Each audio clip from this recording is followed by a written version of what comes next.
What's up, and welcome to Lunchtime in the Lab. Guys, we got a Sunday, April 21st edition of the show today. Live on Twitter, live on YouTube as well, and recording the audio for, the Spotify's, Apple's, Google Podcasts, everything like that. If you're listening on Twitter, do me a favor, retweet, share the show, everything like that. If you're interested, if you like what you see or the concept or anything like that, come on over to YouTube at Lunchtime in the Lab and check me out. And then say hi. Obviously, if you communicate in here, I'll be able to see it, just like the people that talk on YouTube, the regulars that pop in from time to time. But anyhow, let's see. Sunday today, Sunday baseball. We got Sunday NBA. You got one game on in the UFL. You got quite a bit going on. This is the time frame. Hockey playoffs too. I always kind of forget about hockey. A lot going on today, so you got to be careful with your bankroll, everything like that. Don't be trying to bet everything. So real quickly though, here just to look at the weather, as we didn't do this the other day, so trying to get back into maybe a little bit of superstition. So I want to try to get some things doing, maybe try to do some things differently this morning. Actually started out a little different, maybe even go for a run here. It's actually freezing outside. It's like 40 degrees here, but I'm sure I can get out, go for a run, try to change some things up, get some dubs today. Looking at Swish, no possible rain delays or anything like that. Weather-wise, the highest mile per hour is just 11 miles per hour. So we don't have any like gigantic wind or weather type factors.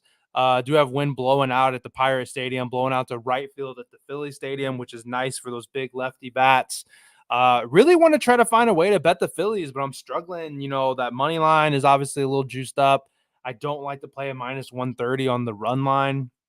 So trying to look for an edge there.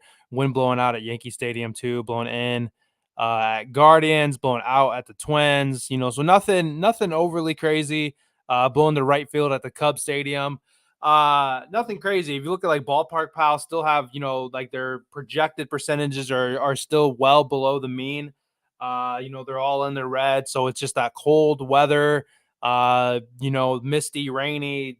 We just got to get to some warm weather to get this ball to fly. We got a lot of these 107 mile per hour, exit velocity, and like warning track powers going on. Just some suck ass weather, realistically, so. But before we get into today's plays, as usual, we'll take a look back and see what we did yesterday here. I'll tell you what, I feel like I'm creating new ways to lose, and that's just a definition of just being, I guess I'll admit to like maybe being cold, but like it's just like, look, like the craziest things are happening right now. So I'm trying to break this curse, sacrifice a goat or something like that. But I had a college baseball play that lost in the bottom of the ninth. My team was up 2.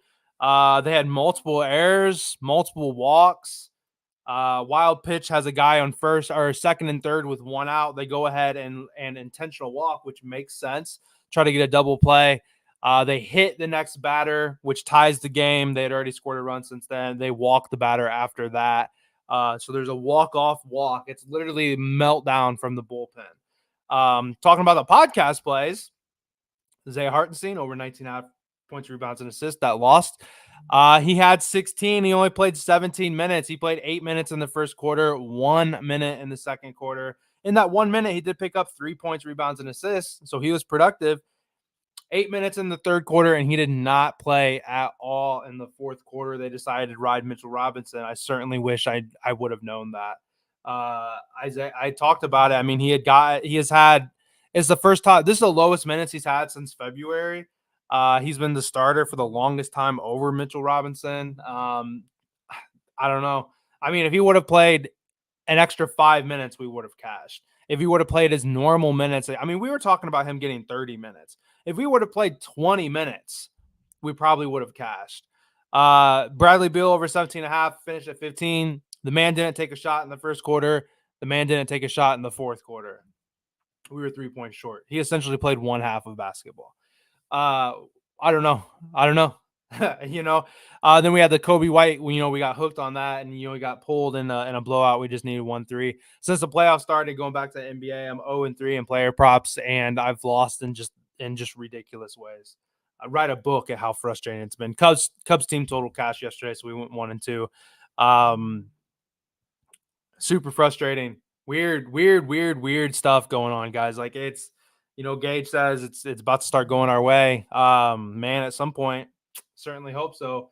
Because it's either you stop and then I don't do this at all, or you keep firing, and doing the research and everything like that. So we'll hey, I got 2 NBA plays, unfortunately. Sunday baseball is not always my favorite, but we should be 3-0 in NBA player props. We should have gone 2-0. I felt the reads were perfect. They both played well. I can't help the guy just didn't shoot. I can't help the guy just flat out didn't play for no reason. Well, I do know. I mean, he was guarding Embiid well. He had like a plus 20 point, differential. Uh, they were doing better with him on the court. I get it. It makes sense. But I mean, like, come on. Like, Hartenstein's been playing 28 plus minutes, 30 minutes in the last 2 games. I mean, literally his minutes are cut in half the first game of the playoffs. Frustrating. Anyhow, let's hop into it here. First play is going to be Porzingis. Let's see. I think I got 2 graphs for him. We're going points over 17.5 points for Kristaps Porzingis. He's over this 6 of his last 10. But with 28 plus minutes played, he's over in 9 of his last 10 games. I think he's going to play heavy minutes. This is certainly a scary spot to be on. We're talking about like just stupid stuff happening in the playoffs, and you wouldn't expect there to be a blowout like there was the other day in the Bulls game. But I mean, what is it, like a 14-point spread? My FanDuel is being super weird. It just like it doesn't load. 14.5-point spread. Celtics are going to win this game. Celtics are going to dang near win the NBA Finals. I just hope that we don't have a blow. Someone's got to score to get to the blowout factor, and I'm banking on it being Porzingis, banking on it being KP today. Coming in this game well rested. I don't see how they don't utilize his size like heavy. They utilize his size well. He's matched up really well against the Heat, and the Heat have struggled to guard him. The Heat have struggled to defend him all year. In his last 2 games, he had 25 and 19 points against them. In the third game, so the first game, he had just 17 points, just barely missing our points here at 17.5. This is in fact actually started at 18.5 and has come down a little bit, which I'm totally cool with taking advantage of the 17.5. The Heat's strength is playing a zone defense, and Porzingis just eats it up. The Celtics are too talented. They shoot the 3 ball really well, and it's going to cause them to switch it up. And that's when Porzingis is going to, be that mismatch. There's obviously a big spread. There's a chance of there being a blowout, which the way things are going, it certainly would make sense if it's, man, like they don't even play second half or something stupid like that. Obviously, that's not going to be the case, but someone's got to be scoring to do it. We see Porzingis come out hot at times. Like I've been on Porzingis where like he scored 15 points in the first quarter. Like he scored like literally like almost all the points, in the first quarter, for their team. Especially if he's hitting his threes and everything like that. He's one of those big guys that can shoot the ball from deep, but I think it's going to be a big mismatch. Bam, isn't a great defender in my opinion. Porzingis isn't really a big rebounder either. So I think rebounds are going to be up for grabs too. Bam's not a good rebounder in my opinion either. But I just think it's a good look. I think it's a big mismatch, and he's proven that he's been able to own this team. NBA playoffs are different. There's a lot less points. There's much more defense, everything like that. But I think he handles his business, pretty easily. First play is Porzingis over 17.5 points. That game starts at 1:10 today. So we got about hour and a half until that game starts. Second play up is going to be going to Hallie. And I tell you what, during the NBA season, I said Halliburton was banned. I mean, I stopped betting him, like you don't know how many times I was on him and he was doing good, and then he would score 5 points. And then he'd go on, it'd be like a week or two, and I'd be on him again, and dude would drop 7 points. He just kept putting up his lowest games of the year every time I touched him, it seemed like. But he has done really well against the Bucks. Like he's been killing it. Just this year, he's over this in 4. And I'm sorry, it's Halliburton over 30.5 points plus assists is the second play. over 30.5 points plus assists. Jacob, thanks for subscribing. Love getting the notifications when we're live.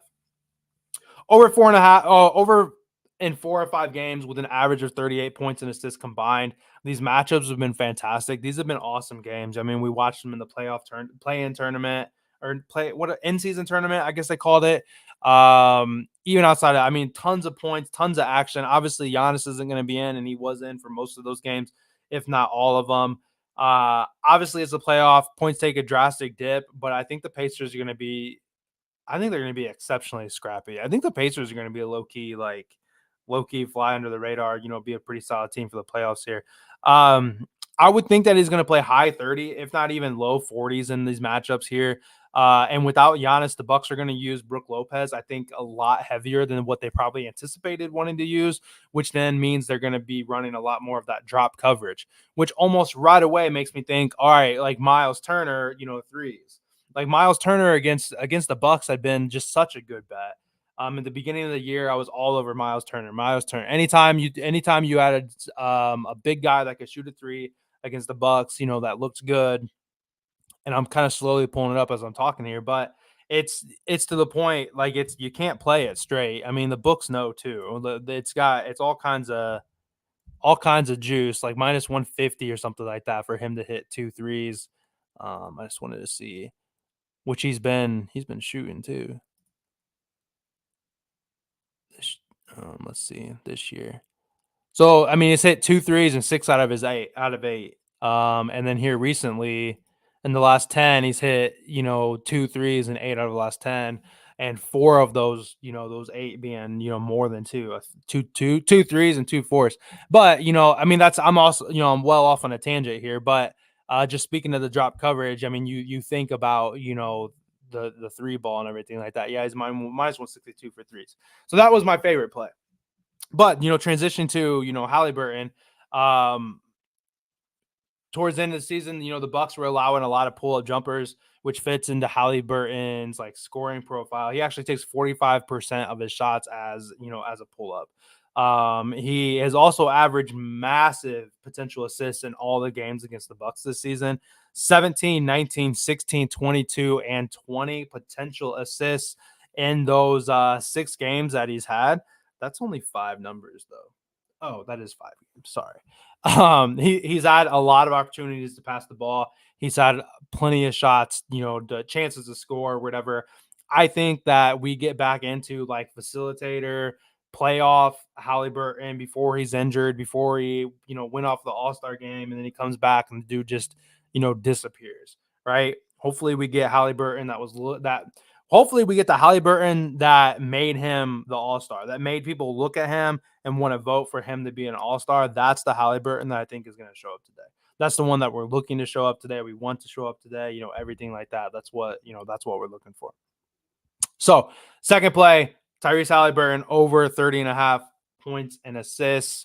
Before we get into the third play, as always, do me a favor, hit the like button, hit the subscribe button. And if you're still listening, or you're watching this on a recorded version of either YouTube or on Twitter here, make sure you like it. Make sure you retweet it if you don't mind on YouTube.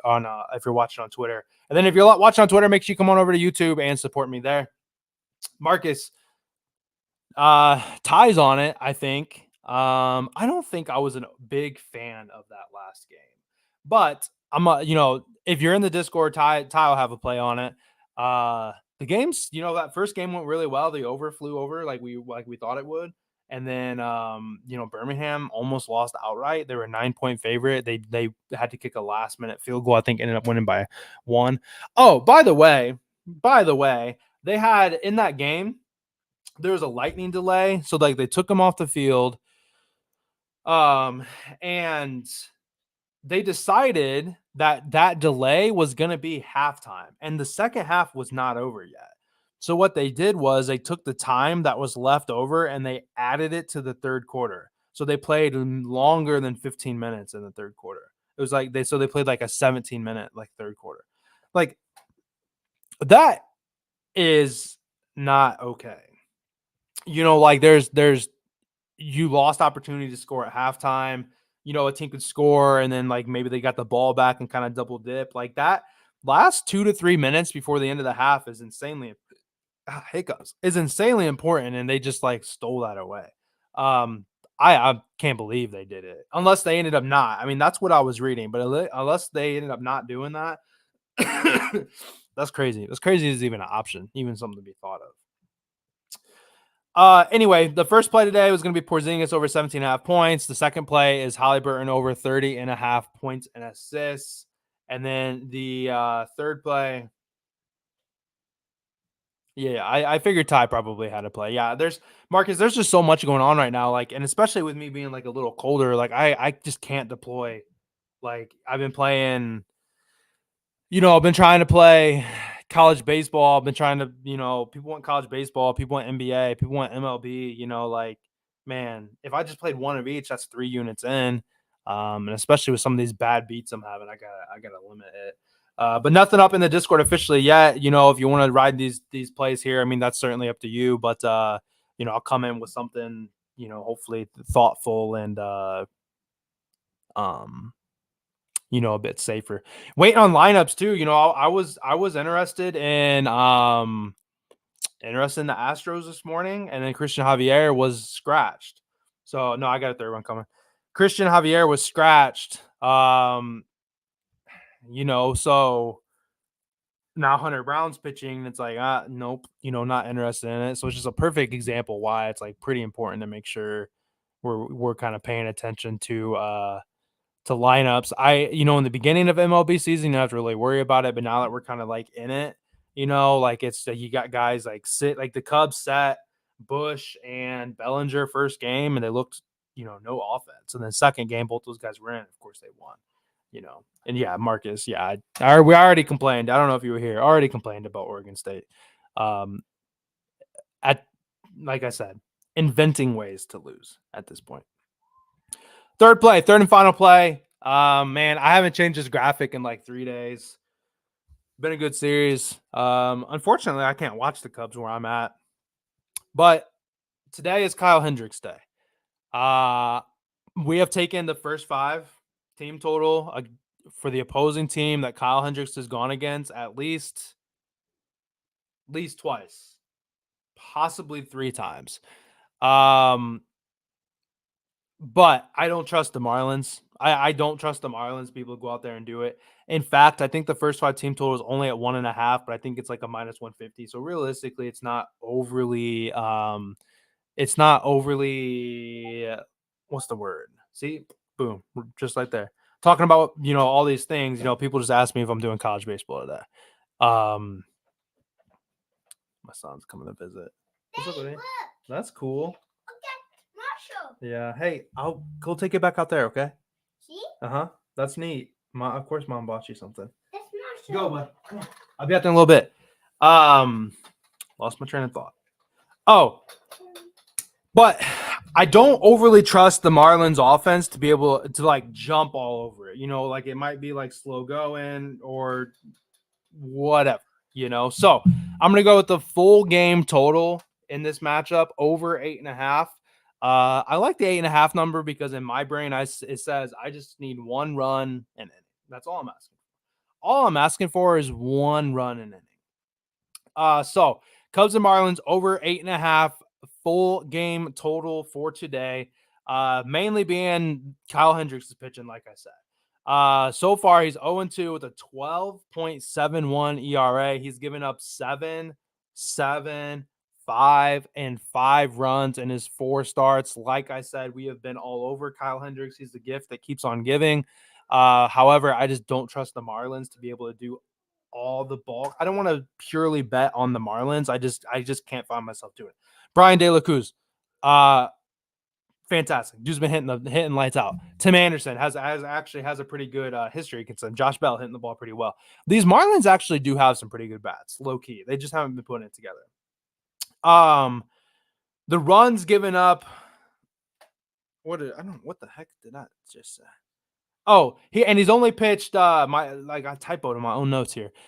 He's only pitched 4, 5, 4, and 3 innings. So I mean, they've been getting into their bullpen a lot quicker. He's getting mashed. On the other side, Marlins are throwing Edward Cabrera, who did admittedly have a pretty good start. He did have a good start. However, it's this Cubs offense has just been pretty dang good.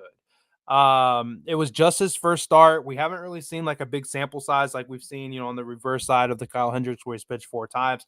I think Cabrera was coming out of injury or might have got hurt in spring training or something like that.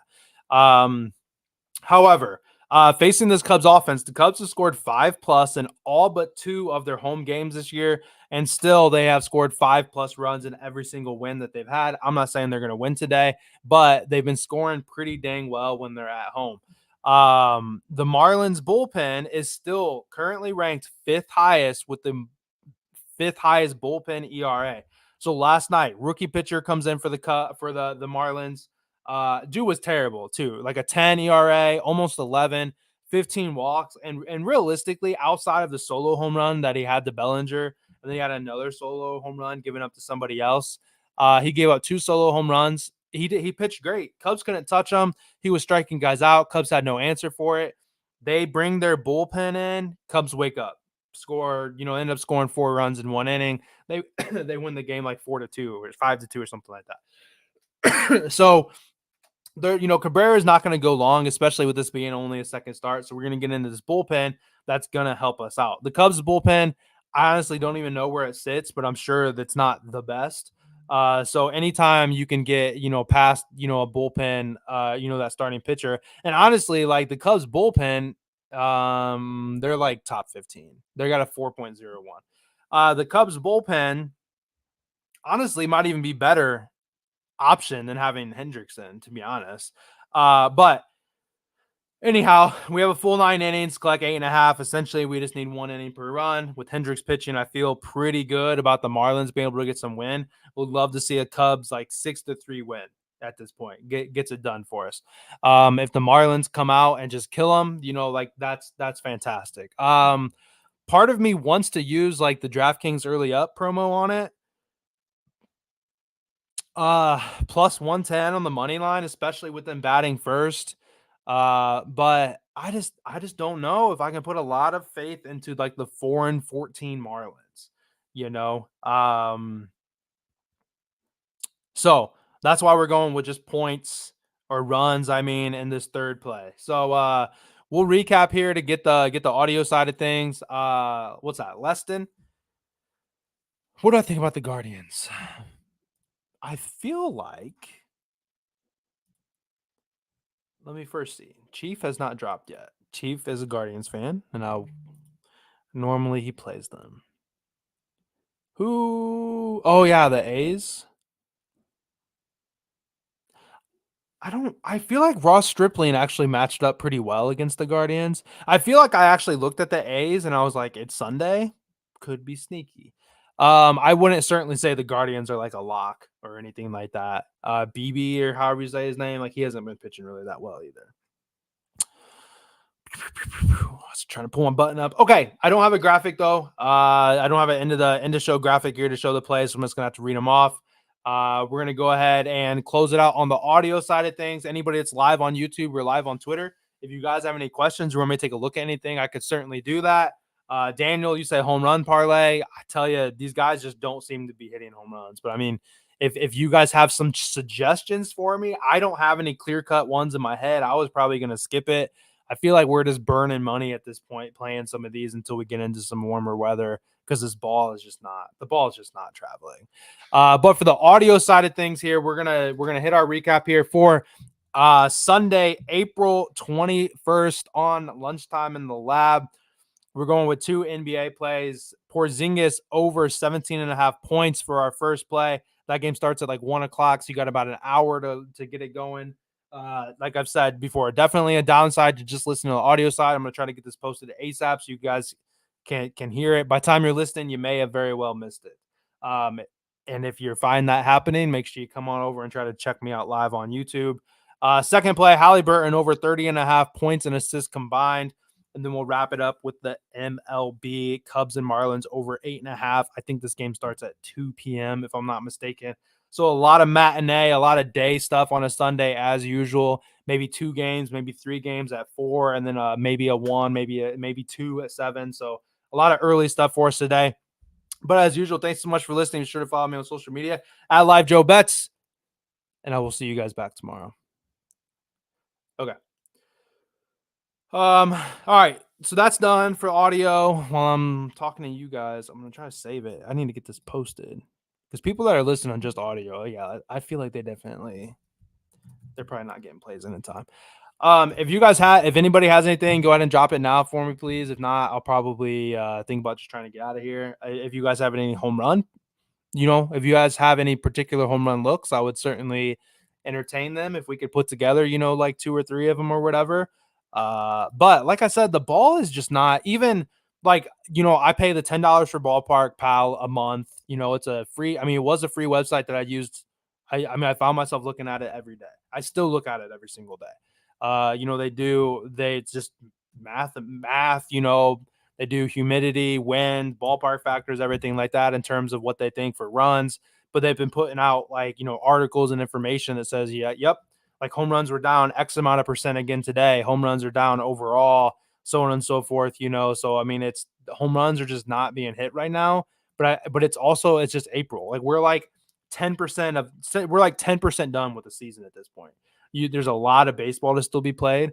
So doing home runs and stuff right now, like it's just not worth it, and then and no one's expecting a home run lotto to hit all the time, but I certainly hate, putting it out over and over and over, and it's just like today's the day. Tomorrow's gonna be the day. Like we're doing it today. Yeah, so I agree with Henry. I say save the coin. Maybe in a week or two. And hey, we'll get back to it tomorrow. There's no like glaring matchups for me that says, hey, like it's time to go after some home runs. Like quickly looking at like the pitching stats. You know what? Kyle Hendricks pitches today. Kyle Hendricks is tied for first in most home runs given up behind, and then Kenta Maeda for Detroit also has 7, and then Logan Allen, Michael King have 6 and 6. But not a lot of these guys at the top of the list are pitching today. So if I were gonna do a home run, I suppose it'd be like your Josh Bell, your Brian De La Cruz, or something like that. That just goes along with me thinking this over could be solid, as we do have the pitcher that's given up the most home runs in the league so far. So that makes me warm and fuzzy as well.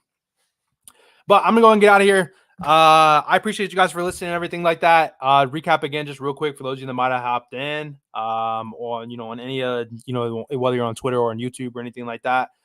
Going Porzingis over 17.5 points, Halliburton over 30.5 points and assists. These are going to be I tell you, if I get screwed on these 2 NBA plays, unfortunately, I don't know if I'm going to stick to it, or maybe wait till the next version or next round or whatever, the playoffs. NBA is just such a frustrating sport because you're worrying about playing time and foul trouble, and if there's a blowout. But like, hey, in the MLB, my guy's guaranteed to get 3 or 4 bats. That's just the way it is. You don't have to worry about him getting his playing time. Like, if his team's getting shut out, he's getting 3 at bats. You don't have to worry about that stuff. Then we'll wrap it up with MLB, Cubs and Marlins over 8.5. Feel really good about that one. Looking forward to. I can't watch it because it's blacked out where I live. But appreciate you guys. Thanks for listening. Be sure to follow me on social medias at Live Joe Bets for any updates. Can communicate with me a little easier on Twitter than you can, YouTube comments and everything like that. And you can catch me complaining about inevitably the NBA as we come up. But I'll catch you guys back tomorrow at 11:30. And thanks so much, as usual, for tuning in.